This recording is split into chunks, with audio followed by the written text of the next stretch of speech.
بسم الله الرحمن الرحيم سبحانك لا علم لنا إلا ما علمتنا إنك أنت العليم الحكيم الحمد لله نحمده ونستعينه ونستغفره ونؤمن به ونتوكل عليه ونعوذ بالله من شرور أنفسنا ومن سيئات أعمالنا.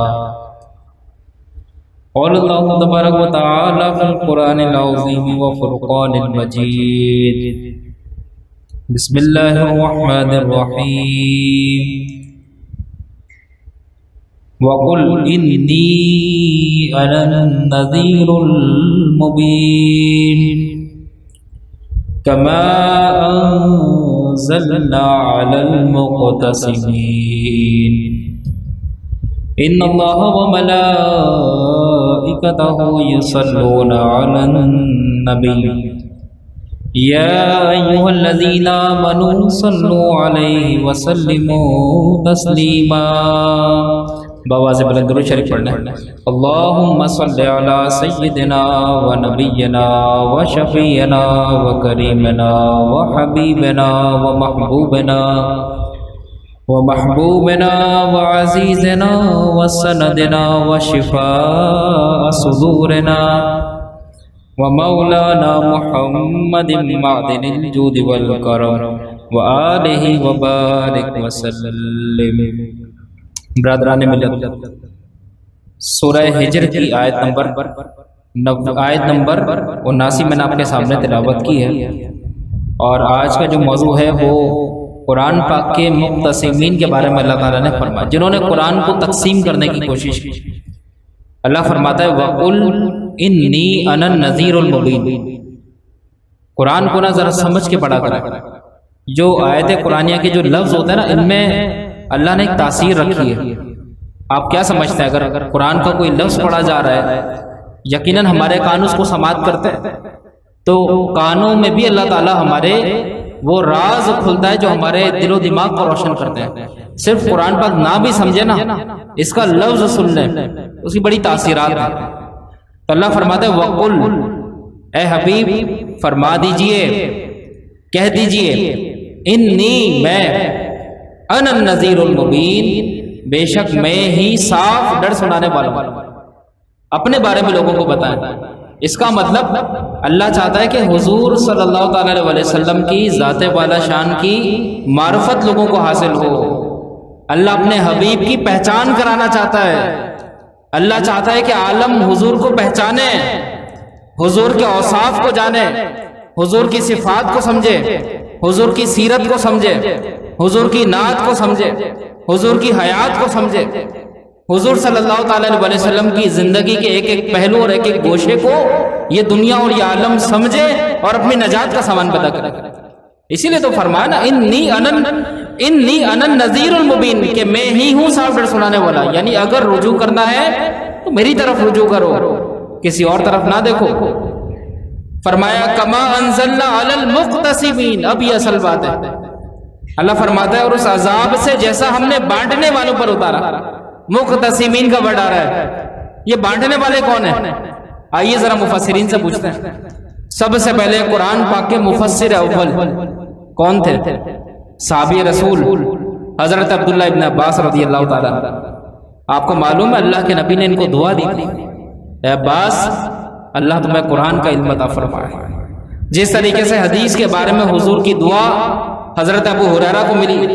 حضرت ابو ہریرہ سرکار کے پاس آئے، یا رسول اللہ میرا حافظہ بڑا کمزور ہے، مجھے بڑا شوق ہے کہ آپ کی حدیثیں سنوں، انہیں یاد کروں، لیکن کیا کروں، یاد کرتا ہوں بھول جاتا ہوں. ہوتے نا بھائی بعض لوگوں کے ذہن سے فوراً بات نکل جاتی ہے. تو سرکار دو عالم صلی اللہ تعالی علیہ وسلم نے ایسے ہوا میں اپنے دونوں ہاتھ پھیلائے اور کوئی چیز حضرت ابو ہریرہ کی ہوا سے لے کر جھولی میں ڈالا اور کہا جاؤ ابو ہریرہ آج سے تم کوئی حدیث نہیں بھولو. اور یہی ہوا.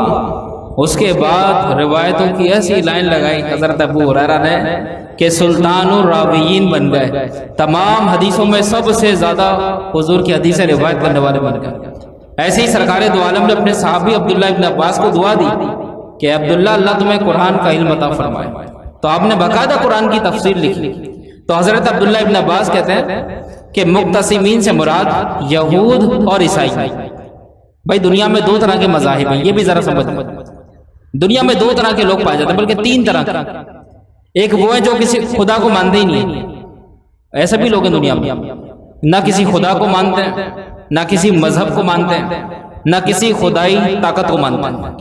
یہ لوگ کون ہوتے ہیں؟ یہ لوگ ہوتے ہیں دہریہ۔ ان ادر ورڈز ان کو ملحد بھی کہا جاتا ہے، ایتھیسٹ بھی کہا جاتا ہے، الہاد والے جو خدا کا انکار کرتے ہیں۔ اچھا، خدا کا انکار کرنے والوں میں بھی دو طبقے ہیں، یہ بھی یاد رکھیں۔ ایک وہ ہیں جو ڈائریکٹ خدا کا انکار کرتے ہیں، کہتے ہیں کوئی خدا ہے ہی نہیں، کسی نے کچھ نہیں بنایا، سب کچھ اتفاق سے چل رہا ہے، سب کچھ ایک تھیوری پیش کرتے ہیں، بولتے ہیں سب اتفاق سے چل رہا ہے، یہ دنیا اتفاق سے بن گئی، کائنات اتفاق سے بن گئی، مخلوقات اتفاق سے بن گئی، کسی چیز میں خدائی طاقت کا کوئی دخل نہیں۔ ایسے لوگ اگرچہ بہت کم ہیں لیکن ہیں۔ دوسرے انہی لوگوں میں ملحدین کے اندر ہی جو خدا کا انکار کرتے ہیں، دوسرا وہ طبقہ ہے جو ڈائریکٹلی تو خدا کا انکار نہیں کرتا لیکن انڈائریکٹلی کرتا ہے۔ کیسے؟ وہ کہتا ہے کہ خدا کی ذات سے زیادہ مادیت ضروری ہے، میٹیریلسٹک مادیت، مادہ پرستی ضروری ہے۔ اس کی مثال دیتا ہوں۔ اب دیکھیں ہماری کیا ہوتا ہے کہ ویسٹرن کلچر عام ہوتا جا رہا ہے، لوگوں کو اپنے باپ داداؤں کی جو تاریخ ہے نا اس سے اتنی محبت نہیں، خاندانی نظام سے، ہمارے مشرقی نظام سے اتنی محبت نہیں، جن کا جتنا لوگ یورپ سے متاثر ہیں، وہاں خاندانی نظام تباہ ہوتا جا رہا ہے، وہ مغربیت ہے۔ تو مغرب یہ کہتا ہے کہ انسان کی مادی ضروریات پہلے ہیں، انسان کا کھانا، انسان کی خواہشات، انسان کی نیڈس، انسان کی جتنی باتیں جو اس کی ضروریات سے تعلق رکھتی ہیں وہ پہلے، مذہب بعد میں۔ ایک انسان اگر اپنی خواہش پوری کرنا چاہتا ہے، مثال کے طور پر زنا کرنا چاہتا ہے، چلے کھل کے مثال دیتا ہوں، یہ مغربیت کا کلچر آپ کو بتا رہا ہوں۔ وہ کہتے ہیں کہ اگر کوئی شخص اپنی کسی خواہش کی تکمیل چاہتا ہے، اب وہ خواہش کوئی سی بھی ہو، چاہے زنا ہو چاہے شراب ہو، تو مذہب اسے اس کی خواہش کی تکمیل سے روک، بولو بھائی، نہیں سکتا۔ کون کہتا ہے یہ مغرب کہتا ہے، کیونکہ ان کے نزدیک مادہ پرستی پہلے، ان کے نزدیک انسانی ضروریات پہلے، ان کے نزدیک خواہشات پہلے۔ یہی وجہ ہے کہ ویسٹرن کلچر کے اندر اگر ایک بیٹی رات باہر گزار کے آ جاتی ہے کسی کے ساتھ، تو صبح باپ اس سے پوچھ نہیں سکتا کہ پوری رات تو کہاں پر تھی، کس کے ساتھ تھی۔ کیوں؟ کیونکہ قانون اس کو یہ رائٹ دیتا ہے کہ اس کی مرضی، وہ جس کے ساتھ جائے، جس کے ساتھ سوئے، جس کے ساتھ رات گزارے، باپ اس کی خواہشات میں، اس کی ڈیزائرز میں، اس کی وشز میں کوئی دخل نہیں دے سکتا، یہ اس کو قانونی حق ہے۔ لیکن یہ مغربیت ہے۔ لیکن اسلام کیا کہتا ہے؟ مادہ پرستی ایک طرف، خواہشات ایک طرف، ضروریات ایک طرف، سب سے زیادہ جو ضروری ہے وہ تمہارا دین اور تمہارا ایمان ہے۔ ایمان سے بڑھ کے کچھ بھی نہیں ہے، سب سے بڑا تمہارا ایمان ہے۔ ایمان نہ جائے اگرچہ جان چلی جائے، ایمان نہ جائے اگرچہ خواہشات ختم ہو جائے، ایمان سب سے پہلے۔ تو یہ میں نے آپ کو فرق بتایا ویسٹرن کلچر کے اندر اور ہمارے دینی کلچر۔ تو دنیا کے اندر جتنے ملحدین ہیں ان میں سے بعض وہ ہیں جو ڈائریکٹ خدا کا انکار نہیں کرتے، لیکن وہ یہ کہتے ہیں کہ خدا بعد میں ہے، مادیت پہلے، خدا بعد میں ہے، تمہاری خواہشات پہلے، لہذا اپنی خواہشات، خدا جو ہے وہ ایک سیکنڈری چیز ہے، پرائمری چیز تمہاری اپنی خواہشات۔ تو ایسے بھی لوگ ہیں۔ تو دنیا کے اندر میں نے کہا تین طرح کے طبقات ہیں۔ پہلا وہ جو خدا کو مانتا ہی نہیں، اب وہ چاہے ڈائریکٹ انکار کرے چاہے انڈائریکٹ۔ دوسرے وہ لوگ ہیں جو کسی نہ کسی مذہب کو مانتے ہیں، اب ان میں عیسائی بھی شامل ہیں، مسلمان بھی شامل ہیں، یہودی بھی شامل ہیں، ہندو بھی شامل ہیں۔ اب ان میں بھی دو کیٹیگریز بناتے ہیں۔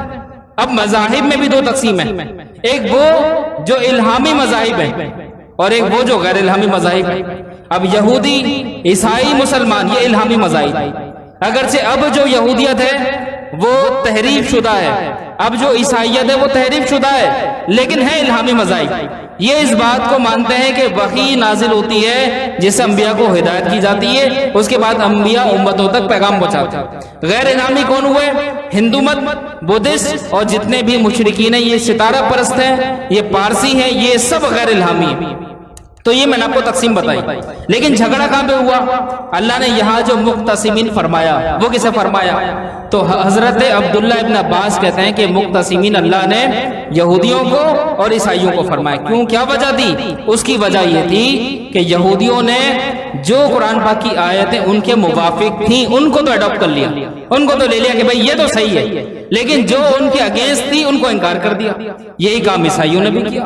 تو پتہ لگا قرآن کے اندر تحریف کرنے والے ہمیشہ اللہ کو ناراض کرتے ہیں. آج ہم مرزائیوں کی، قادیانیوں کی اتنی مخالفت کیوں کرتے ہیں؟ اس کی وجہ یہ ہے. اور ایک بات آپ کو اور بتاؤں، ختم نبوت پر صرف مسلمانوں کا اجماع نہیں ہے، انسانیت کا اجماع ہے. کیسے؟ بھئی آپ کسی یہودی سے پوچھیں مسلمانوں کا آخری نبی کون ہے، وہ کیا جواب دے گا؟ حضرت محمد رسول اللہ صلی اللہ علیہ وسلم. آپ کسی عیسائی سے پوچھیں کہ who is the last prophet of Muslims، مسلمانوں کا آخری نبی کون ہے، تو عیسائی کیا جواب دے گا؟ کہ حضرت محمد رسول اللہ صلی اللہ علیہ وسلم. اس کا مطلب حضور کی ختم نبوت کو عیسائی بھی مانتے ہیں، یہودی بھی مانتے ہیں، ہندو بھی مانتے ہیں، پارسی بھی مانتے ہیں، اور مسلمان تو مانتے ہی مانتے ہیں. لیکن بدنصیب احمدی، قادیانی، لاہوری یہ حضور کو خاتم النبیین نہیں مانتے. پھر دوسری بات میں آپ کو بتانا چاہتا ہوں کہ ہمارا صرف ان سے مذہبی جھگڑا نہیں، قومی سلامتی کا بھی جھگڑا ہے. چلیں بات نکلی تو تھوڑی سی ہسٹری میں آپ کو بتا دوں. آپ کو پتا ہے کہ 1974 کے اندر امام شاہ احمد نورانی رحمۃ اللہ علیہ کی کوششوں سے ان کو غیر مسلم قرار دیا، اور یہ شاہ احمد نورانی رحمۃ اللہ علیہ کا مجددانہ کردار تھا. اس کے بعد کیا قادیانی خاموش ہو گئے؟ نہیں، انہوں نے مسلمانوں سے عدالتی جنگیں لڑی ہیں، یہ عدالتوں میں گئے. 1984 کے اندر جب جسٹس پیر کرم شاہ اظہری رحمۃ اللہ علیہ جب چیف جسٹس آف شریعہ تھے، شرعی عدالت کے جج تھے، تو اس وقت قادیانیوں نے مسلمانوں کے خلاف کیس دائر کیا تھا اور کہا تھا کہ ہمیں ہمارے اوپر قانونی پابندیاں ہٹا دی جائیں، ہمیں اپنے مذہب کی تبلیغ کرنے دی جائے، ہمیں مذہبی رسومات کو ادا کرنے دیا جائے. تو اس وقت دو لوگ دیوار بن کے کھڑے ہوئے، ایک ہمارے پیر کرم شاہ اظہری صاحب رحمۃ اللہ علیہ تھے، اور دوسرے دیوبندیوں کے مفتی تقی عثمانی صاحب تھے جو اس وقت عدالت میں موجود تھے. تو انہوں نے باقاعدہ یہ دیوار بن کے قادیانیوں کے آگے کھڑے رہے، اور بالآخر جب ان کا مقدمہ یہاں پہ کامیاب نہیں ہوا، تمام صوبوں کے ہائی کورٹ نے قادیانیوں کے اس فیصلے کو جب رد کر دیا، تو اس کے بعد یہ چیلنج لے کر سپریم کورٹ میں چلے گئے. سپریم کورٹ سے بھی ان کو منہ کی کھانی پڑی. اس کے بعد دوسری جو انہوں نے حرکت کی وہ میں آپ کو بتاتا ہوں. الحمدللہ ہمارے پاس ثبوت ہیں، پوری قانونی کتابیں موجود ہیں.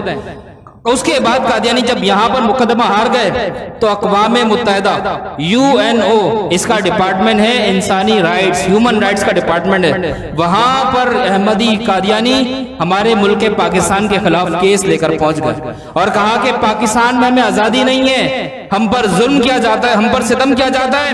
لہذا اب ان کی سٹیٹمنٹ کیا تھی وہ ذرا سمجھیں. جو اقوام متحدہ میں ان لوگوں نے جمع کروائی وہ یہ تھی کہ پاکستان کے خلاف پوری دنیا اقتصادی پابندیاں لگا دے، پاکستان کی معیشت کو بین کر دے، کیونکہ پاکستان میں ہمارے خلاف ظلم ہو رہا ہے. تو اس وقت جو پاکستان کے صدر تھے ان کا نام تھا ضیاء الحق مرحوم.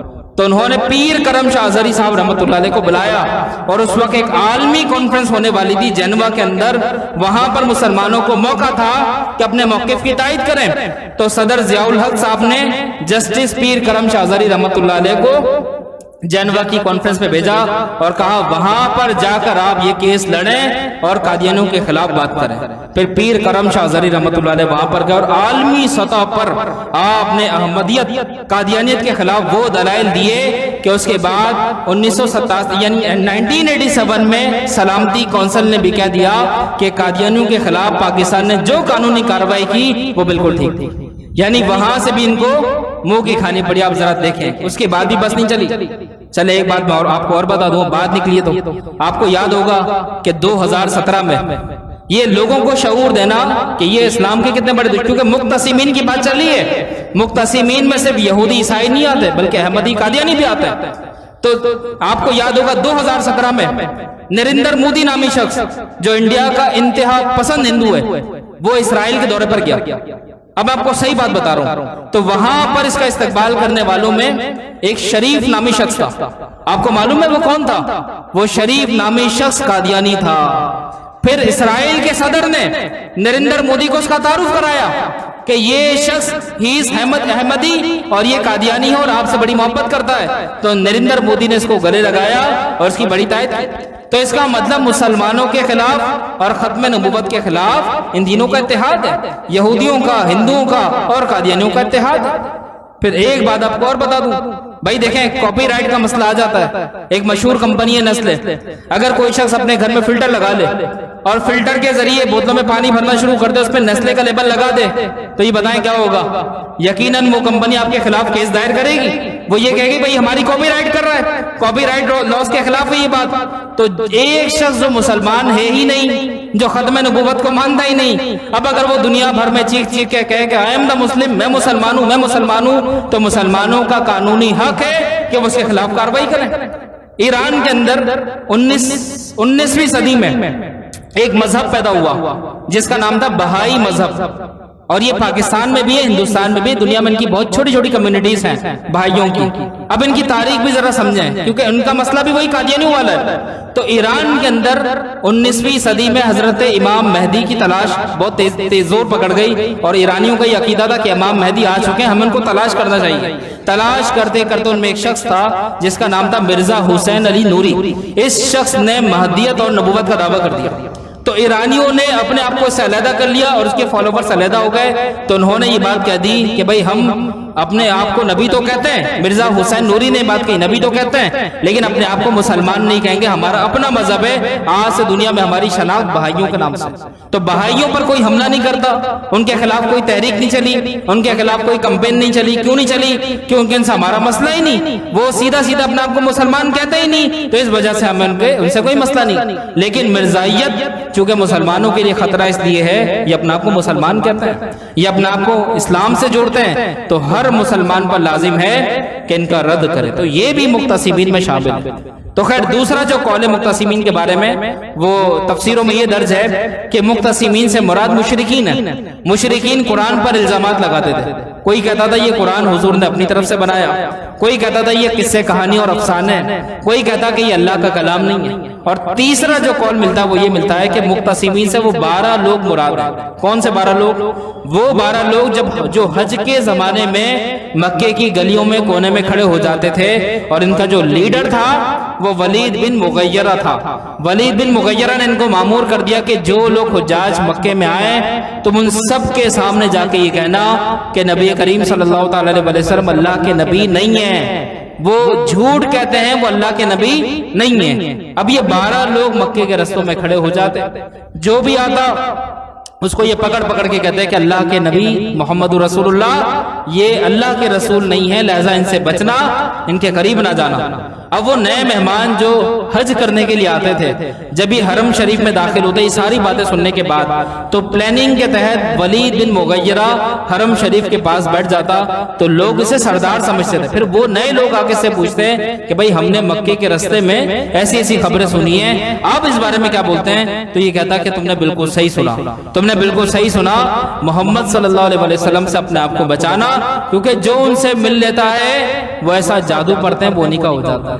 جو ان کو دیکھ لیتا ہے پھر وہ کسی اور کو دیکھنا چاہتا ہی نہیں، جو ان کو سن لیتا ہے پھر وہ کسی اور کی سننا ہی نہیں چاہتا، جو ان سے مل لیتا ہے پھر وہ انہی کے کوچے کو، انہی کے آستانے کو اپنا در دولت بنا لیتا ہے، لہذا ان کے پاس نہ جانا، ان سے بچنا۔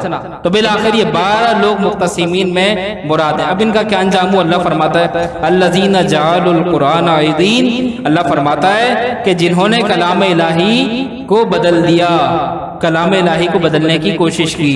اسی وجہ سے میں کہتا ہوں نا، دیکھیں انجیل یہ عیسائیوں کی کتاب ہے نا، اسے کہنا چاہیے اناجیل کہنا چاہیے، یہ جمع ہے، کیونکہ انجیل اب ایک تو ہے نہیں، اس کے بہت سارے ورژنز ہیں۔ جس عیسائی راہب کا دل چاہتا ہے وہ انجیل کو بدل دیتا ہے۔ دیکھیں ہر سال مسلمان روزہ رکھتے ہیں، رمضان کا چاند دیکھتے ہیں، اس کے بعد دیکھتے ہیں بھائی چاند نظر آیا نہیں آیا، پھر روزے رکھتے ہیں۔ اب ان کا مذہب اتنا تعریف شدہ ہے کہ ان کو پتہ ہی نہیں کہ ہماری انجیل کے اندر روزوں کا حکم کہاں پر ہے۔ اب یہ عیسائی روزے ہر سال کس طرح رکھتے ہیں یہ بھی آپ کو بتا دوں۔ ہر چرچ کا ایک اوتھینٹک پادری ہوتا ہے جس کو پوپ کہا جاتا ہے، پوپ جو ہے ہر سال ایک شیڈیول جاری کرتا ہے کہ بھائی اس سال اتنے روزے رکھیں گے، اتنے دن کے رکھیں گے، اور اس مہینے میں رکھیں گے۔ اگر گرمیاں زیادہ ہیں تو یہ اپنے روزے کو سردیوں میں بھی کنورٹ کر سکتے ہیں۔ اگر مثال کے طور پر موسم ایسا ہے جو خوشگوار نہیں ہے تو یہ اپنے روزے میں کچھ نہ کچھ رد و بدل کر سکتے ہیں۔ تو ان کی عبادت کا تصور ایک کھلواڑ ہے، ان کا کوئی اصول، کوئی رول، ان کے کوئی ریگولیشن نہیں ہے۔ لیکن مسلمان دیکھ لیں، مسلمانوں کے پاس الحمدللہ اللہ کا کلام ہے، حضور کی سیرت ہے۔ چاہے جتنی گرمی ہو جائے، جتنی شدت ہو جائے، ہمارے رمضان اپنے وقت پہ آتا ہے، ہم کچھ بھی ہو جائے تن من دھن سے روزے رکھنے کے لیے تیار ہوتے ہیں۔ اسی طریقے سے عبادتوں کا ہماری تصور فکس ہے، کیونکہ یہ خدائی تصور ہے جو خدا نے ہمیں دیا، اور ہمارا قرآن محفوظ ہے۔ اب دیکھیں قرآن پاک کی شان دیکھیں، اگر یہ کلام اللہ کا جو محفوظ ہے نا ہمارے پاس، یہ اسلام کے سچے ہونے کی دلیل ہے۔ آج اگر میں عیسائیوں سے سوال پوچھوں، سوشل میڈیا پہ بھی لوگ دیکھ رہے ہوتے ہیں، اگر کہیں پر یہ بات پہنچے، اگر میں ان سے پوچھوں کہ تم کہتے ہو کہ تمہارا مذہب بالکل برحق ہے، تو بتاؤ تمہارے مذہب کی کوئی سچی دلیل کیا ہے، دکھا دو، کوئی سچی دلیل دکھا دو۔ یقیناً اس عیسائی کے پاس جواب نہیں ہوگا۔ اگر ایک یہودی ہے، میں اس سے کہوں کہ تم کہتے ہو یہودیت برحق ہے، تو دکھاؤ کوئی ایسی دلیل دکھا دو جس سے مجھے فوراً یقین آ جائے ہاں یہودیت برحق ہے۔ نہیں دکھا سکتے، چیلنج کر کے کہتا ہوں نہیں دکھا سکتے۔ لیکن ایک مسلمان چاہے کتنے کچے عقیدے کا کیوں نہ ہو، عمل میں کتنا کمزور کیوں نہ ہو، لیکن اگر کوئی یہودی، عیسائی، ہندو، کوئی بھی شخص اس سے پوچھتا ہے کہ بتاؤ تمہارے اسلام کی کوئی پکی دلیل کیا ہے جس کو سنتے ہی ہم مان لیں، تو الحمدللہ اللہ کا یہ مقدس کلام ہمارے پاس موجود ہے۔ ہم یہ دکھا سکتے ہیں، دیکھو یہ وہ کلام ہے جو کوئی 3 دن پہلے نازل نہیں ہوا، 1 ہفتے پہلے نازل نہیں ہوا، اس کو نازل ہوئے 1400 سال گزر گئے۔ بتاؤ اس کا ایک حرف بھی بدلا، اس کا ایک نقطہ بھی بدلا، اس کا ایک سینٹنس بھی بدلا؟ 1400 سال تک کتابیں بدل جاتی ہیں، جلدیں آ جاتی ہیں، ایڈیشن آ جاتے ہیں، ایڈٹ ہو جاتی ہے چیز، لیکن قرآن جس حال میں حضور پر نازل ہوا، الحمدللہ ہم ڈنکے کی چوٹ پہ کہتے ہیں آج بھی اسی حال میں موجود ہے، کوئی اس میں رد و بدل نہیں ہو سکا۔ اور یہ قرآن اسلام کی اوتھینٹسٹی اور اسلام کی سچائی کی سب سے بڑی دلیل عظمیٰ ہے، سب سے بڑی دلیل ہے۔ کوئی چیلنج کر سکتا ہے تو قرآن کو چیلنج کر کے دکھائے، اور قرآن کو جس نے چیلنج کیا اس نے منہ کی کھائی، کبھی بھی کامیاب نہیں ہوا۔ تو بہرحال یہ قرآن ہمارے پاس اللہ کی ایک بہت بڑی دلیل ہے۔ پھر فرمایا، آپ دیکھیں چند آیتیں رہ گئیں، یہ سورت کا آخری رکوع، اللہ فرماتا ہے فَوَرَبِّكَ لَنَسْأَلَنَّهُمْ أَجْمَعِينَ، تو تمہارے رب کی قسم ہم ضرور ان سب سے پوچھیں گے، اَمَّا كَانُوا يَعْمَلُونَ، جو کچھ وہ کرتے تھے۔ یہ جو تقسیم کرنے والے ہیں، جنہوں نے قرآن کو بدلنے کی کوشش کی، ان سے پوچھا جائے گا۔ اب اللہ نے فرمایا فَاصْدَعْ بِمَا تُؤْمَرُ وَأَعْرِضْ عَنِ الْمُشْرِكِينَ، فرمایا اور اعلانیہ کہہ دو، اے محمد اعلانیہ کہہ دو جس بات کا تمہیں حکم ہے، اور مشرکوں سے منہ پھیر لو۔ کیا مطلب؟ ابھی تک جو حکم تھا وہ اعلانیہ تبلیغ کا نہیں تھا۔ اسلام کے ابتدائی 3 سال کی بات کر رہا ہوں، یہ وہ دور تھا جب اللہ کی طرف سے حکم نہیں تھا اعلانیہ تبلیغ کا، مسلمان چھپ کے نماز پڑھتے تھے، اور یہ بڑا سنہری دور تھا۔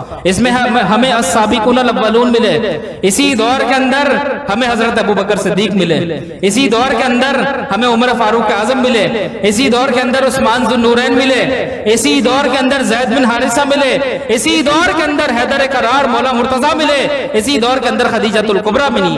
تو یہ وہ دور تھا جس میں مسلمان جو السابقون الاولون تھے وہ حضور کے ساتھ آئے۔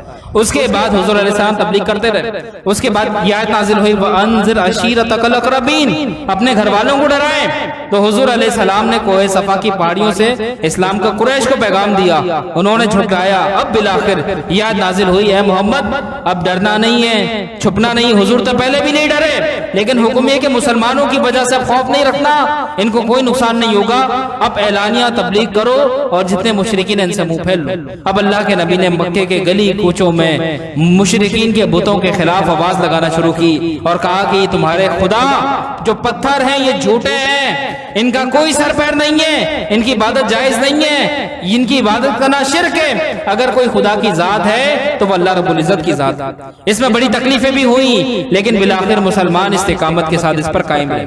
پھر اللہ فرماتا ہے اِنَّا كَفَيْنَاكَ الْمُسْتَهْزِئِينَ الَّذِينَ يَجْعَلُوا مَعَ اللَّهِ إِلَٰهًا آخَرَ فَسَوْفَ يَعْلَمُونَ، اللہ فرماتا ہے بے شک ان ہنسنے والوں پر ہم تمہیں کفایت کرتے ہیں جو اللہ کے ساتھ دوسرا معبود ٹھہراتے ہیں، تو آپ جان جائیں۔ اس میں 5 لوگ مراد ہیں، اس آیت کی تفسیر میں لکھا ہے۔ ایک ولید بن مغیرہ مراد ہے، ایک اسود بن ابو یغوث اس میں مراد ہے، ایک اسود بن وائل ہے، ایک حارث بن عاص اور ایک اور کوئی پانچواں شخص ہے۔ 5 لوگوں کے بارے میں آیت نازل ہوئی۔ یہ 5 لوگ کیا کرتے یہ بھی ذرا سمجھ لیں کہ جہاں پر بھی اللہ کے نبی کو دیکھتے تو یہ حضور کا معاذ اللہ حضور کا مذاق اڑاتے، حضور پر ہنستے، ان پر آواز، بھائی مذاق اڑانے کے جو طریقے ہوتے ہیں ہمارے یہاں بھی رائج ہیں، آپ سب جانتے ہوں گے کہ کیا کیا طریقے ہوتے ہیں۔ کسی کو اگر ٹیز کرنا ہو تو دور سے اس پر ہنسنا شروع کر دیں، اس پر ہوٹنگ کرنا شروع کر دیں، آوازیں نکالنا شروع کر دیں۔ تو یہ بدتمیزیاں ہمارے نبی صلی اللہ علیہ وسلم کے ساتھ کرتے تھے۔ حضور کہیں تشریف لے جاتے ہیں تو یہ دور سے آوازیں نکالتے، اور جب حضور پلٹ کے ان کو دیکھتے تو یہ ہنسا کرتے تھے۔ تو یہ بات اللہ کو ناپسند آئی۔ ایک مرتبہ حضور علیہ السلام بیت اللہ شریف میں تھے، یہ 5 ایک ساتھ آ گئے، اور 5 ایک ساتھ آئے اور بیت اللہ شریف کا بھی انہوں نے احترام نہ کیا۔ اسی وقت حضور علیہ السلام کے ساتھ استہزاء کرنے کی انہوں نے جسارت کی، حضور پر ہنسنا شروع کیا۔ اللہ کے نبی نے کوئی جواب نہیں دیا، یہ لوگ طواف میں مشغول ہو گئے۔ دوستو یہاں پر سمجھنے کے لیے ایک نقطہ ہے، دیکھیں یہ لوگ طواف کر رہے تھے، عبادت کر رہے تھے۔ ایسا طواف، ایسی عبادت جس میں حب محمد نہ ہو، حضور کا پیار نہ ہو، تو وہ بھی مقبول نہیں ہوتا، وہ بھی مردود ہوتا ہے۔ اب ذرا بات کو سمجھیے گا، طواف کی حالت میں یہ حضور پر ہنس رہے تھے تو جبریل امین علیہ السلام نازل ہوئے۔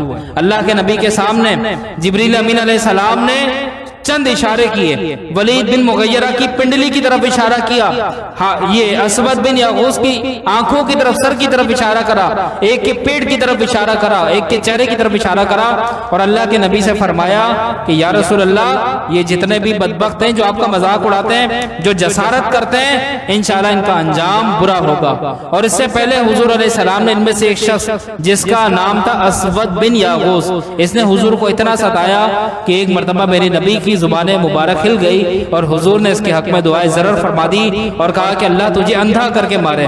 یہ اسود بن یغوث کے بارے میں اللہ کے نبی نے فرمایا۔ اب کیا حال ہوا ان کا ذرا وہ بھی سن لیں کہ تفسیر میں لکھا ہے کہ ولید بن مغیرہ ایک مرتبہ رات کے وقت کہیں سے گزر رہا تھا تو ایک تیر فروش کی دکان تھی، تیر بیچنے والے کی، تو اسے نظر نہیں آیا، وہ تیر نیچے چھپا ہوا تھا، وہ اس کی پنڈلی میں گھس گیا۔ اب اس کا خون شدت کے ساتھ بہنا شروع ہوا، لیکن ولید بن مغیرہ یہ اتنا متکبر شخص تھا کہ اس نے تکبر کے سامنے اپنے زخم کو نہیں دیکھا اور سینہ اور سر ایسے کر کے کھڑا ہو گیا، اور جو تیر فروش تھا اس پر چلانا شروع کر دیا کہ تو نے تیر کیسے رکھے۔ بالآخر یہ بھی اللہ کی حکمت تھی کہ اس نے اپنے زخم کی طرف نہیں دیکھا۔ اب یہ گھر پر جاتا گیا، رستے میں اس کا زخم اتنا پھول گیا اور اتنا خون بہ گیا کہ اس کے جسم میں خون کی کمی ہو گئی اور یہ تڑپ تڑپ کے بلک بلک کے بالآخر مر گیا۔ اور جو بقیہ لوگ تھے ان کا کیا انجام ہوا؟ بھائی دیکھیں، ایک کے بارے میں حضور نے دعائے ضرر فرمائی کہ اللہ تجھے اندھا کر کے اٹھائے۔ ایک مرتبہ ایسا ہوا کہ رات کو سوتے وقت یہ اسود بن یغوث جس کو حضور کی دعائے ضرر لگی، اس کے سر میں اچانک درد ہوا اور یہ سر پکڑ کے چیخنا شروع ہوا اور اس نے تیزی کے ساتھ اپنے سر کو دیواروں سے مارنا شروع کیا۔ مارتے مارتے بالآخر اس نے اپنا آپ کو ہلاک کر لیا اور ہلاک ہوتے ہوئے کہنے لگا کہ مجھے محمد صلی اللہ علیہ وسلم اس کو کبھی سکون نہ ملا، جس نے حضور کا دل دکھایا اس کو کبھی بھی سکون نہیں ملا۔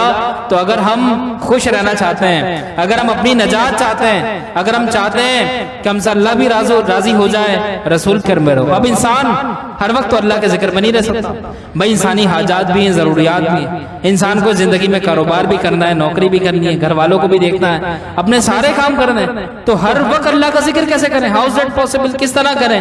تو ہر وقت اللہ کا ذکر یوں کریں کہ 5 وقتہ نماز نہ چھوڑیں، کیونکہ ایک نماز دوسری نماز تک کے لیے گناہوں کا کفارہ ہے۔ فجر پڑھی، اب ظہر پڑھیں گے تو فجر تک کی جو وقت شمار ہوگا یہ اللہ کے ذکر میں شمار ہوگا۔ تو 5 وقتہ نماز پڑھیں اور اپنے دل میں خدا کا خوف رکھیں، ہر وقت کسی سے لین دین کر رہے ہیں اللہ کو دل میں حاضر رکھیں، حساب کتاب میں کوئی گڑبڑ نہ ہو، کوئی بات بولیں جھوٹ نہ بولیں، اللہ کو حاضر رکھیں کہ اللہ تعالیٰ سن رہے ہیں، اللہ تعالیٰ دیکھ رہے ہیں۔ تو یہ چیزیں وہ ہیں جو ہر وقت آپ کو عبادت میں رکھیں۔ بہرحال اللہ تعالیٰ سے دعا ہے کہ اللہ تعالیٰ ہمیں عمل کی توفیق عطا فرمائے۔ الحمدللہ سورہ ہجر مکمل ہوئی اور اگلا جو درس ہوگا وہ سورۃ النحل سے ہوگا۔ تو یہ قرآن پاک کی کئی صورتیں الحمدللہ ہم نے مکمل کی ہیں، پابندی کیجیے اس میں آتے رہیں، انشاءاللہ بہت کچھ سیکھیں گے۔ اللہ تعالیٰ ہمیں سمجھ عطا فرمائے۔ اور ایک اعلان سماعت فرما لیں، فیض نثاریہ سے لائیو جو پروگرام آتا ہے رات 11 سے 12 انشاءاللہ وہ نشر ہوگا، تو لازمی اس پروگرام کو دیکھیں۔ اللہ تعالیٰ ہم سب کو عمل کی توفیق عطا فرمائے۔